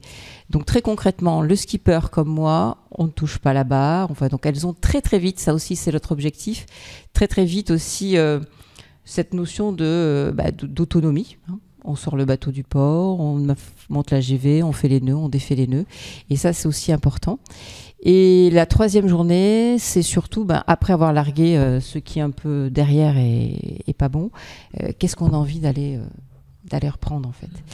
Et puis, on fait surtout des balades à terre. Si vous connaissez un peu la région de Porquerolles, Porquerolles, c'est-à-dire qu'elles dorment sur le bateau, nous dormons sur le bateau, et puis surtout, on fait aussi de belles balades. Et moi, j'accompagne en fait dans ces moments-là, soit des échanges individuels ou collectifs. Il y a toujours un débrief. Qu'est-ce que j'ai pas osé faire ? Qu'est-ce que j'ai envie de faire ? Voilà. Je voulais juste vous demander, vous êtes spécialisé en quoi en tant que coach ? En fait, moi, j'accompagne en fait, surtout dans le travail, dans le domaine professionnel, soit effectivement des entreprises qui passent aussi des caps difficiles au niveau structuration économique, soit des managers qui viennent de prendre pour la première fois un poste d'encadrement, soit c'est tous ces passages un peu d'organisation, de conduite du changement. Oui, d'accord, c'est surtout au niveau du changement du coup. Voilà, exactement. Réorganisation de la vie, de la vie. Tout à fait. Voilà. Vous pouvez nous préciser le coût du séjour ? Oui, ça j'ai bien. Alors le coût du séjour, on demande une contribution de 50 € par jour, donc ça fait 150 €. Oui, ça peut paraître ridicule. C'est vrai que ça a été une question pas facile non plus pour moi, mais c'est important en fait qu'il y ait une contribution. Et parce que pour l'association, il faut aller chercher aussi d'autres budgets. Mais c'est essentiel parce que ce séjour se veut, on le partage, mais aussi on investit quelque part. Et donc, pour certaines, il y en a déjà, ça fait 16 équipages, 54 femmes qui ont déjà vécu cette aventure. Et on trouve toujours des moyens pour s'aider. En à peine 4 ans. Je trouve que c'est énorme. Donc, en fait, s'il y en a une à un moment qui ne peut pas. Alors j'ai eu le cas sur 5-4 cas. Alors pas forcément, c'est quelque chose qui reste un peu discret, c'est-à-dire que c'est pas forcément dans l'équipage, mais en tout cas on trouve suffisamment l'énergie et d'aller solliciter soit des personnes individuelles, soit des structures. Et puis j'en fais aussi avec l'équipe parce que je suis plus seule, je parle de moi, mais il y a une équipe de 4-5 bénévoles en fait derrière, dont Véronique en fait partie, et on trouve toujours des solutions. Voilà. Bon, il y a toujours des solutions. Il ne faut pas que ça soit un frein. Voilà, ça, c'est essentiel. Et je sais pas. Mais pour le vécu, je pense que ça peut être aussi intéressant parce qu'elle le dira peut-être mieux que moi. Que Véronique partage aussi peut-être pourquoi elle est montée à bord puisqu'elle a vécu. Qu'est-ce qu'elle en a gardé après 2 ans, je crois, Véronique? Non, 2016. D'accord. Quelques mots à Véronique. Elle va nous parler de son témoignage, puisqu'elle a été la première à embarquer, je crois, dans votre. Elle est en photo. Voilà. Oui, c'est moi. J'ai un peu transformé, c'est moi. Transformé après le séjour, d'ailleurs. Ah oui, ça après le séjour. Maintenant, je suis plus trop pareille quand même. Elle dit que c'est le séjour en fait qui a emmené sa transformation. Voilà, comment elle est maintenant. Moi, je vous ai découverte tout à l'heure avec toutes les deux très joviales, très souriantes, aimant. On voyait tout de suite qu'elles aimaient la vie, j'ai été très agréablement surprise de vous rencontrer et avec cette humeur extraordinaire. Donc. Alors, moi, j'ai été une des premières à partager la croisière de Toulon, donc en Méditerranée. Et j'ai été aussi, j'ai demandé une facilité de paiement parce que effectivement, 150 €. Après les traitements. C'est pour ça que je disais c'est ridicule, mais les prix des traitements est exorbitant. Le prix des traitements, alors nous, on n'est pas trop. Mais c'est tous les à côté qui nous coûtent cher, parce que rien n'est vraiment pris. Voilà. Donc on se rapproche des associations. Et j'ai découvert l'association de Christine, alors qui était à l'époque à Paris. Donc je l'ai découverte sur les réseaux sociaux. Elle lançait un appel à coéquipières. Vous l'avez embarquée à Montpellier. Mais ça s'est passé en même temps. Je crois qu'elle a déménagé pour sa famille, son travail. Je lui ai dit, moi, je connais un petit peu de monde ici. Si tu veux, je t'aide. Donc voilà. On est plus fort voilà. Puis une entraide avant une bataille comme ça. C'est ça. Après, effectivement, nous sur le bateau, quand on arrive, on vient de traverser la même tempête. On se connaît pas. Vous avez ce point commun. On a ce point commun, donc il y a beaucoup de choses qu'on n'a pas besoin de se dire. Mais on l'a pas traversé pareil. On n'en est pas au même stade. D'évolution dans sa vie, les enfants, le même âge. Il y a X sortes de cancers, donc du sein, même du sein. Oui. Donc on n'en est pas au même. On en est à la reconstruction. Est-ce que je vais me faire reconstruire? Est-ce que j'ai pas envie? Est-ce que j'ai peur? Est-ce que voilà, toutes ces questions. Ou après les traitements, on nous dit bon voilà, vous êtes en vie. On vous a sauvé la vie, au revoir et merci. Vous pouvez rentrer chez vous. Et c'est très difficile parce que. Oui, en plus, ça nous a touché dans notre chair parce que c'est le côté féminin. Et est-ce qu'on arrivera encore à se plaire on est vraiment. Voilà. Du coup, il y a toute l'identité à retravailler, à réapprendre. Alors, le coaching, moi, j'ai rien compris à ce qu'elle m'a dit à l'époque. Mais comme j'ai bien élevé, je ne lui ai pas dit. J'ai pas dit, mais je lui ai dit après.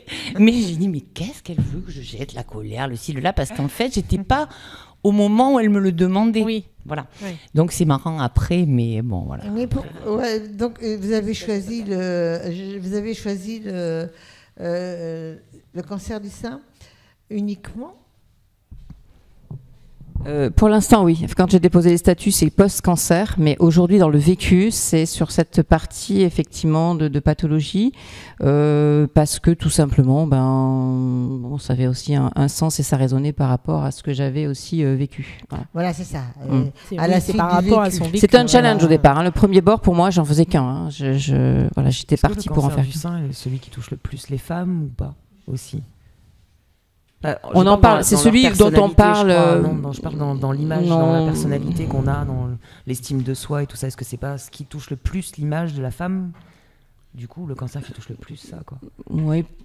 Là, je pourrais pas répondre en fait, parce que quand on parle pas du cancer de l'utérus ou du cancer, donc là, on voit pas, mais c'est quand même aussi. Oui, après, je sais que l'image, voilà, c'est vraiment véhiculé par l'extérieur généralement. C'est intéressant en fait ce que tu dis, parce que dans le travail aussi qui est fait, l'accompagnement, même si au départ. Pas pourquoi, les questions, etc. Mais c'est très intéressant parce qu'il y a le suivi après. Il y a ce séjour de 3 jours. Et ce qui est essentiel... Pardon Oui, ouais. Voilà. Mais enfin bon, on parlera après. Mais juste en fait pour dire que c'est aussi important de prendre conscience aussi des représentations. Et quand on est à bord, à bord, on partage des cabines et puis on peut un peu... Certaines me disent, je me libère, quoi. Je mets plus ma prothèse, je fais ça. Donc il y a cette connexion en fait... Parce qu'on est connecté à la nature, mais aussi à soi, de se dire, mais finalement la féminité, c'est quoi? Voilà. C'est ce que je me disais en fait. Est-ce que ça projette pas dans l'idée des gens malades ou qui ont ce problème de cancer de sein à traiter, etc., dans leur reconstruction? Est-ce que ça c'est pas justement l'image, le regard des autres qui vient détruire tout ça en fait et qui complique leur vie? C'est d'abord l'image de la femme, moi je pense de nous-mêmes. Mais non, en fait, oui, mais là c'est la projection que les autres ont de nous. Et du coup, quand elles sont ensemble, elles ne se sentent pas forcément obligées de remettre leurs prothèses parce qu'elles ont toutes été atteintes par la même maladie. Si je l'ai fait là, si j'ai osé faire ça, tiens, qu'est-ce qui fait que... Donc ça détricote aussi pas mal de choses et c'est pour ça que j'ai eu l'expérience sur 16 bords d'avoir aussi des skippers, enfin hommes. Même là, très très vite, quoi. Enfin, je veux dire, il y a c'est aussi cet apprentissage en fait. Parce qu'elles se sentent à l'aise aussi. J'aimerais qu'on parle de vos partenariats et sponsors qui sont très importants pour l'association. Oui. Donc, vous avez parlé de l'UCPA. Ça, c'est effectivement, je veux dire, le premier partenaire. Oui, puis au-delà, effectivement, des bateaux, des séjours, c'est vraiment, en fait, il y a des liens vraiment très forts, en fait, qui sont là. Des petites phrases qui nous disent, on vous suit, on est là. Donc il y a Lorient, UCPA Croisière Lorient et UCPA ici Port-Camargue, où on a fait une journée comme le 6 avril. Et donc vraiment, voilà, ça c'est précieux parce que quand on se sent soutenu, on a envie d'aller plus loin, quoi. Donc ça. Un des premiers, parce qu'on a besoin aussi d'équipement, de vêtements. Et très très vite après on a de l'énergie, on toque aux portes et moi j'étais voir Decathlon à l'époque Lorient et on a eu une belle donation de vêtements, vestes de car, donc parce que pour 3 jours et demi. On peut peut-être voir là, vous êtes habillés. Là oui, mais on n'a pas le. Vous n'avez pas le logo dans le dos? On n'a pas le logo, non. On n'a pas le logo. Voilà, donc vous avez les vêtements avec les vêtements avec le logo. Donc ça c'est important parce que on peut pas demander pour 3 jours et demi de s'équiper avec beaucoup de matériel. Et là je vais faire le pardon parce que j'ai laissé le matériel à Lorient puisqu'on a déjà démarré fin mars cette année. Et là je suis en train de voir avec Decathlon ici aussi Odysseum pour pouvoir avoir un équipement pour les prochains séjours en Méditerranée. Voilà. Donc ça, après on a des partenariats puisque je disais prendre soin de soi, donc être bien, Occitane en Provence, c'est-à-dire qu'elles partent, j'aime bien aussi fournir en fait des produits et du bien-être. Les Thermes Béraud qui sont à Dax, donc qui brodent des t-shirts, des polos, donc ça c'est aussi important. Et puis des partenaires en fait qui nous ont soutenus dans la région quand je suis arrivée en 2016, comme les Ladies Circle, donc qui sont aussi des associations mais qui nous ont donné un coup de pouce. La Montpellier-Rennes, ça aussi c'est important parce que très très vite, on a été aussi et nous avons été soutenus. Et puis après, nous avons été toqués aux portes des Crédit Agricole, Caisse d'épargne Languedoc-Roussillon, et on a en cours des subventions aussi à venir. Donc au-delà des séjours, c'est un vrai soutien pour ces femmes puisque vous leur apportez votre soutien après le séjour. Vous ne les laissez pas rentrer chez elles toutes seules. Il y a un suivi. Alors, ce qui est important, c'est que quand elles partent le dernier jour, elles disent voilà pourquoi qu'est-ce que je vais faire mon prochain petit pas. Et peut-être 1 mois et demi après, soit je les appelle, soit plutôt un coup de téléphone pour savoir, qu'est-ce que tu deviens, de quoi qu'est-ce qu'on peut un peu échanger. 1 mois après, 6 mois après, 7 mois après, pareil, c'est un questionnaire, donc il y a un suivi. Et au-delà de ces suivis un peu formels, ce qu'on a mis en place grâce à des équipières d'ailleurs, parce que je trouve que c'est ça aussi l'aventure, c'est qu'il y a d'autres personnes qui prennent le relais et le partage. On a eu un site qui s'est fait parce qu'une équipière a dit tiens, je peux vous aider. D'autres, voilà, il y a pas mal de choses. Donc, d'ailleurs, le logo, il est super, je trouve, votre logo. Il est sympa. Ouais, voilà. Donc ça a été travaillé avec des idées donc qui ont été fait ensemble. Et ce que je voulais dire aussi, c'est qu'on partage aussi des moments de convivialité comme des régates en fait. L'idée, c'est de pouvoir aussi continuer en dehors des séjours et se retrouver sur des moments. D'ailleurs, Véronique, tu avais fait les régates roses à Marseille, je crois. C'était venu. De se retrouver dans des moments assez forts. Et notre objectif là, dans les années à venir, enfin même les mois, c'est ce que j'allais vous demander. Quels sont vos projets? C'est en fait de pouvoir, puisqu'on est en Occitanie, près de la mer, avec plein de belle énergie. On se réunit une fois par mois aussi à Port-Camargue au niveau de l'équipe, de proposer en fait des activités autour de la mer, marche dans l'eau, paddle, donc justement organisé peut-être avec l'UCPA, pour pouvoir continuer à se retrouver de manière plus conviviale et simple et régulière. Et c'est Véronique, tu parlais d'activités physiques adaptées tout à l'heure. Je crois que ça aussi, c'est un de nos projets. C'est-à-dire que les séjours sont là, ils resteront là comme ils sont. Comment on pourrait effectivement faire en sorte que la voile, comme vous avez les Dragon Ladies, l'escrime santé, d'autres activités, nous ne sommes pas les seuls, mais sur l'eau, on aimerait bien pouvoir aussi, c'est des projets qui sont en train de germer, s'associer à un club de voile, nous, un institut de cancérologie, pour pouvoir montrer aussi que l'activité régulière de la voile peut être aussi quelque chose de bien. Voilà. Donc on peut vous retrouver, vous avez un site internet? Oui, donc c'est Entre ciel et mer _asso. Oui. Voilà, je pense Facebook. Et la page Facebook. Et la page Facebook, voilà. Voilà. Donc j'invite tout le monde à aller voir parce que le site est super bien fait. Il y a chouette. Je vais laisser un avis aussi. Il y a beaucoup de témoignages très poignants de femmes donc, qui ont embarqué à bord de votre bateau et qui ont partagé tout ça. C'est bien, c'est une très bonne idée en plus. C'est super. Et je crois beaucoup, et c'est pour ça que merci de nous avoir aussi permis de témoigner et d'être là, parce qu'il y a beaucoup aussi à l'association avec d'autres associations, c'est-à-dire qu'on va vraiment plus vite. Là, je ne sais pas si vous connaissez, mais dans la région, il y a Troc-Cœur, c'est des jeunes qui ont lancé ça. Il suffit, c'est un peu le printemps là qui arrive, vous avez un vieux vélo à vendre, une table, etc.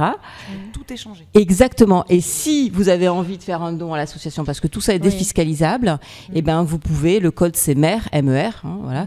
Et il y a d'autres associations, et ça je trouve que c'est des idées solidaires qui sont simples, super, et qui peuvent faire bénéficier tout le monde, tout un chacun. Et de toute façon, ce problème malheureusement du cancer des seins, on est toutes concernées, nous les femmes, et on est toutes, on sait que ça nous fait peur, ça nous fait très peur, donc. Alors, si je peux me permettre justement, tout à l'heure pour revenir sur ce que vous nous avez dit, merci, parce que c'est vrai que nous, c'est témoigner qu'après, il y a une autre vie. Voilà, après, nous, on est en vie, on est enragés. Quand on voit, on se dit, on peut y arriver. Exact. Donc, c'est pas facile. Oui, est-ce que c'est dur la traversée de la maladie? Comment vous l'avez? Oui, c'est très très dur. Oui, bon après personne ne la vit pareil, mais justement ensemble on est plus fort. Et puis on échange sur ce bateau, c'est magique parce que on est entre deux éléments dont là on n'est pas maître du tout. S'il y a la tempête, l'ouragan. D'ailleurs, vous avez traversé une tempête, je crois, au mois d'octobre l'an dernier. Voilà, donc effectivement, nous on est là. Alors, vous m'aviez vu sur la photo, mais je suis plus la même parce qu'effectivement, j'ai fait le point avec moi-même et je me suis dit que bon, tant qu'à y être, autant que je me régale maintenant. Je me lâche. C'est une renaissance en fait. Tout à fait, mais il faut. Voilà. Vous avez raison de préciser, vous êtes en vie, quoi. C'est essentiel, quoi. Voilà. En vie et bien dans sa tête. Que voilà, elle n'a pas eu cette chance. Et puis on pense à toutes celles qui sont parties de la même maladie. C'était super. Christine, je vous remercie d'avoir accepté notre invitation et Véronique aussi. Merci, c'était un beau témoignage et bravo pour votre association. Que vous dégagez toutes les deux. Bravo. Bravo. Moïsa. Nous avons terminé l'émission et nous vous souhaitons de passer une agréable soirée ou une agréable journée, tout dépend à quelle heure vous vous réveillez. Ça, c'est sûr. Et nous vous disons toutes au revoir. Bye bye. Et je vais aller faire un petit tour sur la scène avec Jean-Luc, non? Avec Jean-Luc et puis Vincent. Jean-Luc Vincent. Bye bye. Bye bye.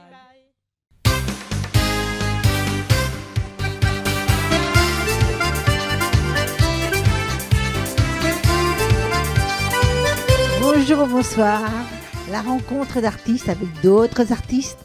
Et aujourd'hui, je reçois mon cher Jean-Luc Vincent.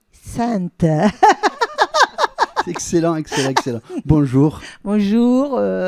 Donc, en même temps, j'adore le globe-trotter de l'accordéon. Tu as 26 ans de carrière, ou un peu plus. Comme un petit peu plus, oui, voilà. Plus. Et ce qui m'a beaucoup plu, c'est que dans les années 83, tu as fait 8 ans d'études. Oui, ça a duré plus longtemps quand même que 8 ans, mais aux années 83, c'est un peu le moment où j'ai vraiment eu le déclic de la musique, où c'est que j'ai eu un bon professeur sur Toulouse, parce que je suis natif de Toulouse. Qui t'a remarqué? Oui, voilà, et qui m'a bien préparé pour monter à Paris, pour aller chez le grand maître jouer aussi. Mais déjà, tu travaillais dans beaucoup d'endroits festifs. Oui, à déjà, cette je faisais époque. pas mal les maisons de retraite et tout ce qui était un peu festif pour les aînés. Ce qui est une bonne école. Il y a une bonne école, très difficile parce qu'il faut aller chercher des morceaux, même si tu viens gratuitement. Tu as des gens qui te disent « Ah, tu connais pas ça, tu connais pas ça ». C'était notre époque. Ouais, oui. Quand tu as 12 ans, tu peux pas connaître le répertoire il y a 50 ans en arrière. Et c'est là où voilà, j'étais payé au chapeau à l'époque. Il faisait une quête à la fin de l'après-midi après le goûter. Est-ce que quelquefois tu avais quand même beaucoup d'argent ou pas? Tu rigoles, mais ça faisait beaucoup d'argent à l'époque parce que c'était en francs. Et minimum, je rentrais, j'avais au moins 200-300 francs dans la poche, quoi. Oh, ouais, c'est pour pas animer la même l'après-midi, c'était voilà. Et je demandais rien au départ.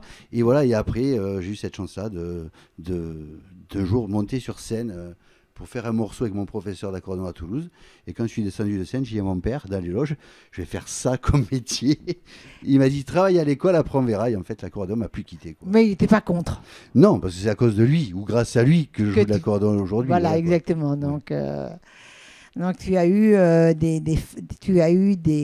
t'étais fan d'accordéonistes. Alors j'ai été fan de plusieurs accordéonistes. J'ai été fan de jouer aussi de Marcel Azola au niveau accordéon prestige, on va dire, voilà, virtuosité et technique, avec André Astier et le quatuor Jos Baselli. Et après j'ai été fan de Joe Privat, l'accordéon manouche un peu de jazz. Et après, il y en a eu plein, Louis Courchia. Et après, celui qui m'a donné le coup de main qui a fini de déclencher un peu ma carrière, c'était monsieur Bruno Lorenzoni. Voilà. Ah oui. Et après, en 1990, tu as enregistré un 33 tours, qu'on appelait à cette époque-là, avec 2 personnes qui te tiennent à cœur aussi. Oui, alors là, c'était juste avant, il y avait une petite cassette qui avait été faite chez Sentimental Trompette, l'orchestre de Guy Lux à l'époque. Et on faisait les morceaux quand ils rentraient de tournée. Et on a sorti une compil, donc j'ai eu la chance sur ma carrière, en fait, qui est courte mais qui est un peu longue, d'avoir gravé un vinyle. Un 33. Je n'ai pas fait de 45, mais j'ai fait un 33. Et c'était la compilation Les Espoirs de années 90-91. Vous savez qu'il y avait Louis Courchia, les Musichini, et que des grosses pointures déjà à l'époque, quoi. Voilà, quoi. Et là, tu as eu la rencontre d'énormes artistes comme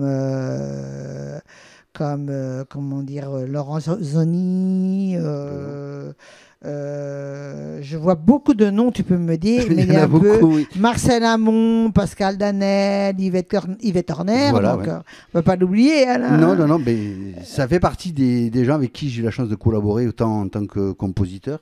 Les Charlots. Voilà, avec les Charlots. Les Charlots, Guy Bedos, oui. Daniel Guichard, Marcel Amont, Pascal Danel, Nicoletta, c'est énorme. Les Forbans. Les Forbans. Tournée, on a fait les Forbans. Voilà. Et tu peux me dire d'autres noms d'ailleurs, parce que je te laisse un petit peu la parole. Daniel Guichard aussi. Après, voilà, c'était des grands moments de musique, puisqu'à l'époque, avec l'orchestre, on faisait tous les repas dansants, les soirées magiques. Voilà, les orphelinats les orphelinats, on faisait tous ces trucs-là, les soirées de prestige. Et on avait toujours des premières parties accompagnées.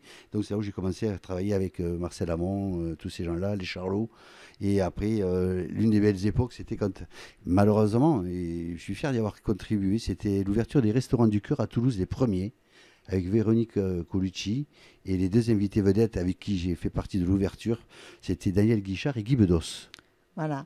Donc, il y a plus de 30 ans maintenant. Quoi. Et avec toutes ces personnes, est-ce que tu réalisais, vraiment... avec ces personnes qui étaient déjà connues, est-ce que tu réalisais la chance que tu avais? Alors, j'ai réalisé un peu sur le moment, mais je crois que je le réalise vraiment aujourd'hui, en fait. Et je le savoure un peu plus aujourd'hui, parce que malheureusement, il y en a quelques-uns qui nous ont quittés. Et avec ces gens-là, j'ai appris beaucoup de choses. Et aujourd'hui, je me rends compte de ce qu'on m'a transmis. J'ai la chance d'avoir une transmission avec des savoirs et plein de choses.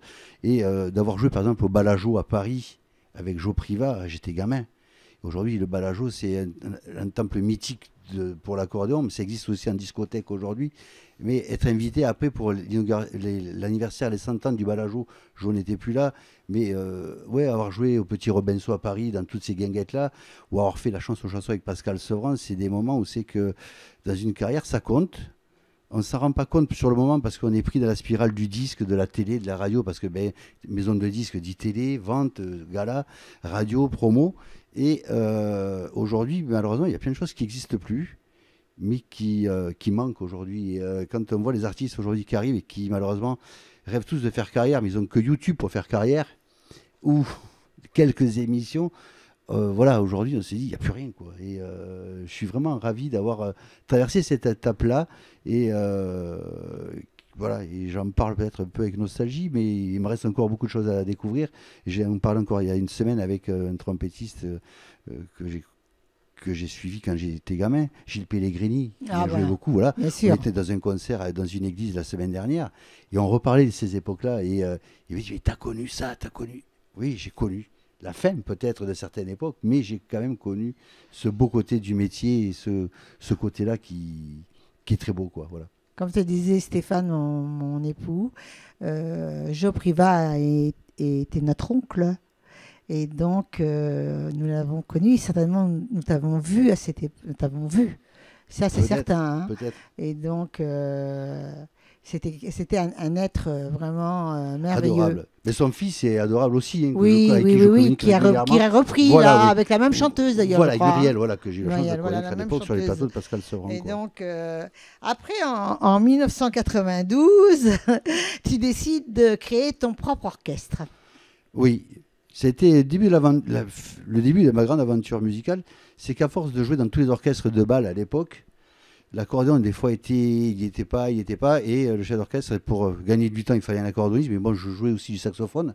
Donc, allez, on fait un passo. On faisait tel passo. On fait une valse. On fait ça. On fait un tango, la paloma. Et moi, je prenais des cours à Paris avec Azola, quand même. Et Marcel Azola, jouait Rossi, qui étaient des musiciens confirmés. Et moi, rentrer de Paris le week-end et jouer le Petit Vin Blanc ou la Paloma. Oui, mais là, déjà, tu devenais compositeur. Hein. Tu étais compositeur. Oui, en 87, je suis rentré à SACEM. Voilà. Ça a commencé à me prendre la tête. Et jusqu'au jour où c'est que j'ai vu que, musicalement, je végétais, j'ai décidé de monter mon orchestre. Voilà, c'est parti avec une aventure à 5. Et pour finir, en 2008, 22. Je veux dire que sur un air de ton accordéon, je vais te dire quelque chose, je vais t'annoncer quelque chose. Tu peux me jouer un petit air? Attends, on n'a pas répété, je vais poser le micro. J'adore le Fresh Cancan. Je voulais dire que je suis fière de te rencontrer aujourd'hui, parce que pour moi, tu as un parcours extraordinaire, toi aussi. Et je sais maintenant orthographier oralement ton nom, Jean-Luc Vicente. Mais là, tant pis, on laisse l'erreur, mais c'est bien. Donc, on va retourner maintenant dans les années 2000. 2008. Tu peux me parler un peu des années 2008 ou je t'en parle un peu? Vas-y, parle-moi-en. Tu signes pour une croisière? Oui. Tu signes pour une croisière? Pour une croisière. Alors là, c'est un peu la... Comment je vais dire ça? Ça a été un peu la consécration, un peu par rapport à avoir fait beaucoup de choses. Et tu dois partout un peu, là. Et de là, on me propose de signer une croisière où je signe pour 6 mois au départ. Donc je ne savais pas trop ce que j'allais faire sur 6 mois sur un bateau. Mais c'était génial. Les Caraïbes. Donc on te dit, tu pars 6 mois, tu es payé, tu es nourri, tu es logé. Et tu pars aux Caraïbes 6 mois, tu travailles 2 heures par jour. Le résultat, tu vas à la plage. J'avais quand même l'orchestre, j'avais plein de choses. Et j'ai dit, bon, on va tenter le coup. Parce qu'il me restait en fait que ça à faire. Je rêvais de faire au moins jouer une fois sur un bateau. Et donc je suis parti 6 mois. 6 mois où c'est que ça a été génial. Des rencontres exceptionnelles aussi avec du public, avec plein de gens. Et de là, un musicien malade me demande de prolonger un petit peu.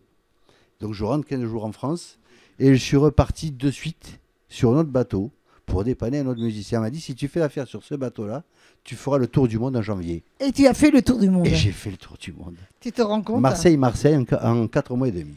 Tu joues sur les mers et océans. Bon, mer et océan, c'est un peu pareil, non? Ah non, tu as la Méditerranée. T'as l'océan Atlantique. Ah voilà, il fallait le préciser.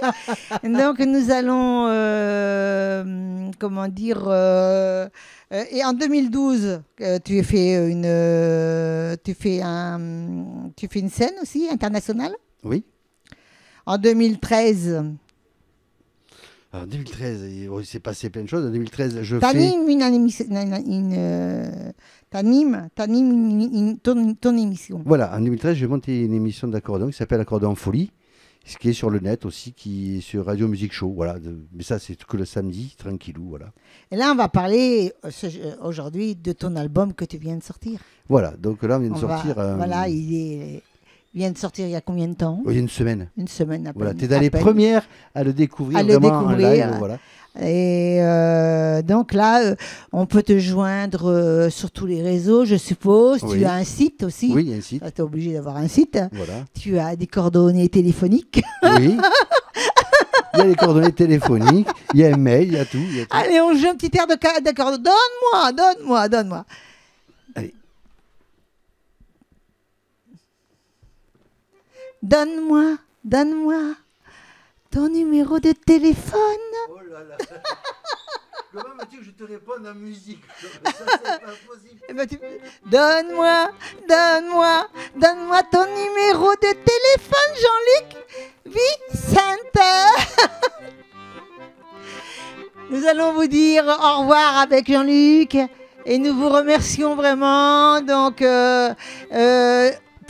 Jean-Luc va commencer son live et je reviendrai tout à l'heure pour lui faire un gros bisou.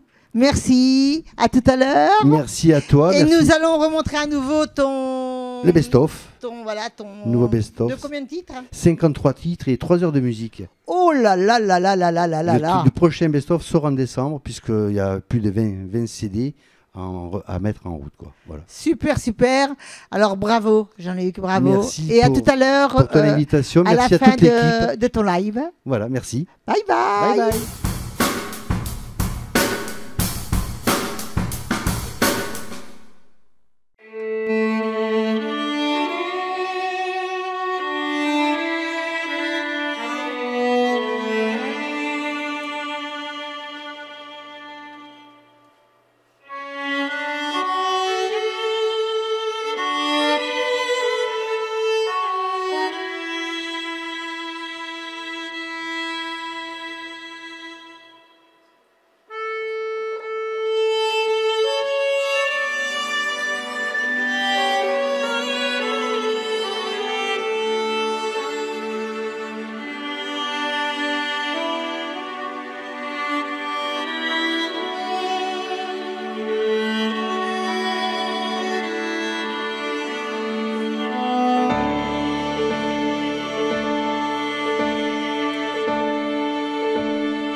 gros bisous, les Love Sisters.